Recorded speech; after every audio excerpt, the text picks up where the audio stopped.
सत्य शहंशाह सतगुरु सत्यानंद दयाल की दया और सतगुरु की प्यारी साथ संगत, देवी और सजनों,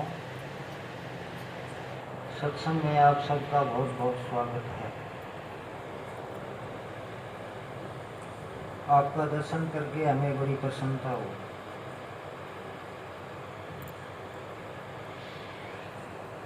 संत महापुरुष कहते हैं कि उन जीवनों के बहुत बड़े भाग होते हैं जिनको पूर्ण संत गुरुओं का सत्संग सुनने को मिलता है।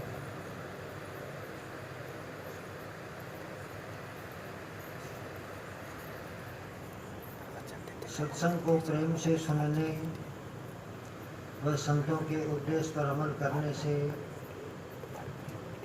हमारा जो पापी मन है ये निर्मल होता है और हमारी जीवात्मा को स्थायी आनंद, परम शांति की प्राप्ति होती है।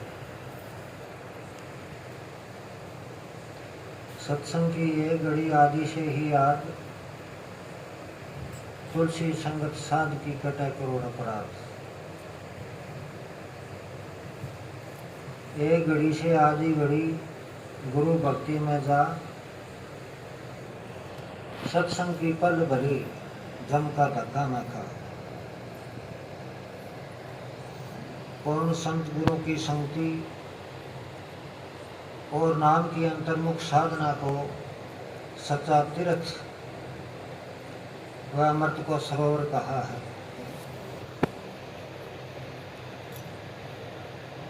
सत्संग करने से बड़े बड़े पापी, बड़े बड़े ठग, चोर, लुटेरों का जीवन बदल गया है। इसलिए सत्संग को सभी संत महापुरुषों ने महातीर्थ बताया। हमारी जीव आत्मा मूल रूप से अनादि अनंत व्यथा परमात्मा की अंश है, लेकिन किसी कारणवश ये अपने सतनाम पिता से बिछड़कर यहाँ दुख व कष्ट के संसार में आ गई है।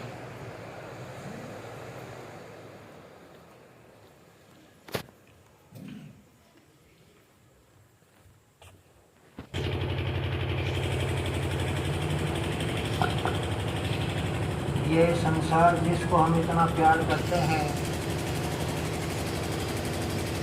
ये हमारा असली घर नहीं है। आत्मा सत्संग से चलकर यहाँ मातलोक में आई है। संशय, सुख, दुख व जन्म मरण की इस दुनिया में आत्मा एक परदेशी की तरह है। पृथ्वी, जल, अग्नि, वायु, आकाश तत्वों के इस निचले देश में इसका किसी चीज से मेल नहीं है। जब तक आत्मा अपने निज घर वापिस नहीं लौटती, इसके दुखों व मुसीबतों का कभी अंत नहीं हो सकता।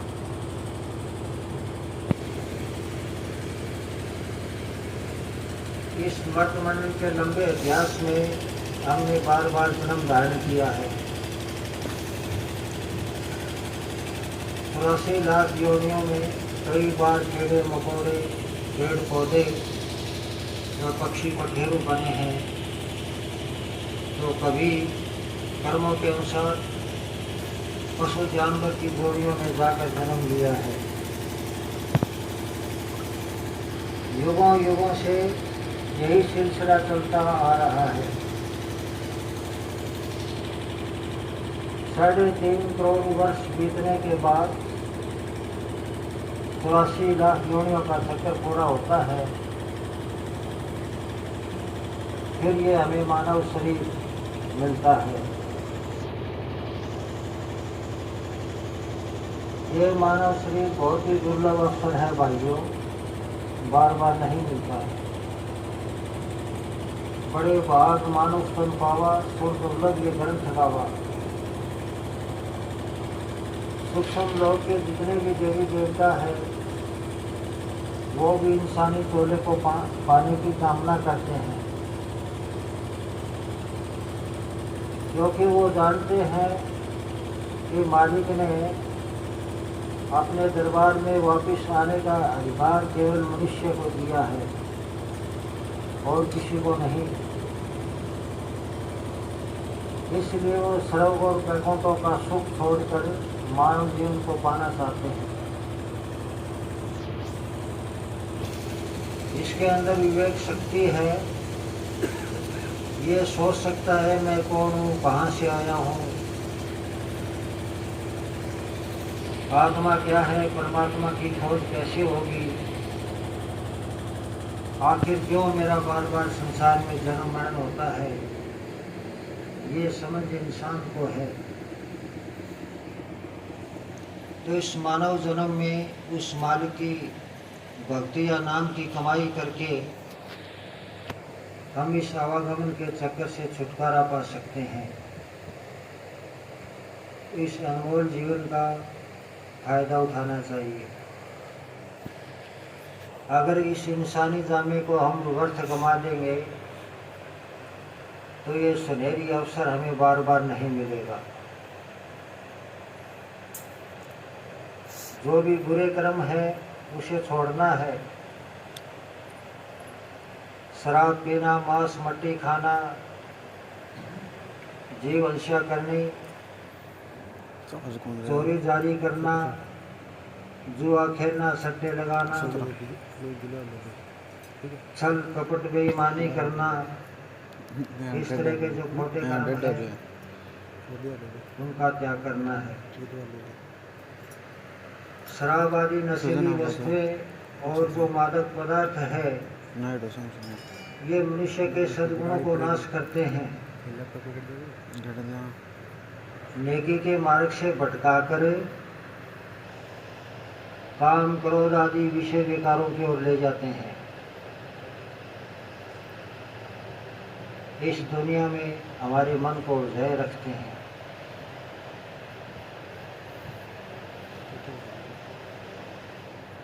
जो लोग अपने जीव के स्वाद के लिए मांस मट्टी खाते हैं और मासूम जानवरों की हत्या करते हैं उनको काल महाराज घसीट घसीट कर मारता है।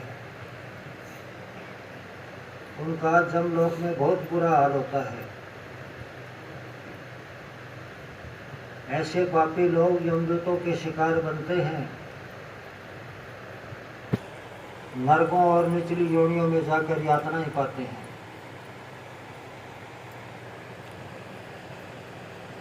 जो राक्षस प्रवृत्ति के इंसान होते हैं वो इस तरह के अपराध करते हैं। महाराज कहते हैं मांस आहारी मानवा प्रत्यक्ष राक्षस संग, उनकी संगति मत करो पड़े भजन में भंग।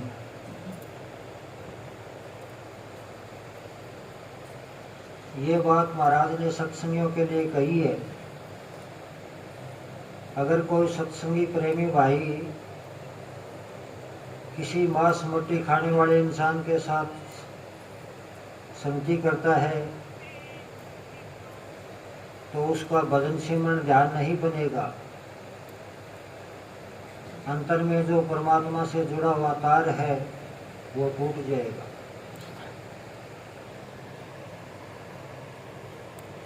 मांस मछलियां खात है सुरापान से हेत, वो नर नरक में जाएंगे माता पिता समेत। अगर कोई घर में मांस मट्टी लाकर अपने माता पिता बाल बच्चों को लाकर खिलाता है तो उनका सारा परिवार नरकों में जाएगा, कोई नहीं बचा सकता।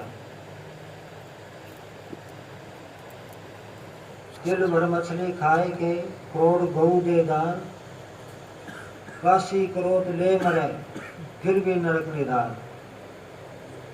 अब देखो महाराज ने साफ साफ शब्दों में कहा है कि दिल भर मछली खाकर अगर आप करोड़ गौ का दान भी करते हो तो आप उस कर्म से बच नहीं पाओगे, उसका दंड भोगना पड़ेगा। गौ का दान करने से बुरे कर्मों का नाश नहीं होता, भले बुरे दोनों प्रकार के कर्मों का फल हमें अलग अलग से भोगना पड़ता है।